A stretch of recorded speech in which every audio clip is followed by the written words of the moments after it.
আজকে আমাদের শনিবারের দুপুরের মেনুতে আছে সাদা ভাত। ভাতটা তো থাকবেই, লেবু দেখো গাছ থেকে একদম লেবু তুলে নিয়ে এসেছি। আর তিনজনের ভাতটা কিন্তু বেশ বেড়ে নিয়েছি। লাল শাক ভাজা। চলো তিনজনের পাতে আগে লাল শাকটা দিয়ে দিই।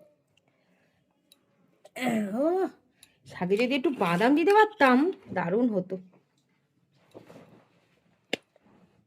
না তিনটে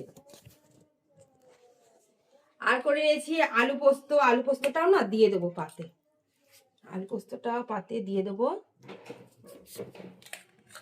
আলু পোস্ত আর ডাল হলে তোমাদের দাদা ভাইয়ের আর কিচ্ছু লাগে না।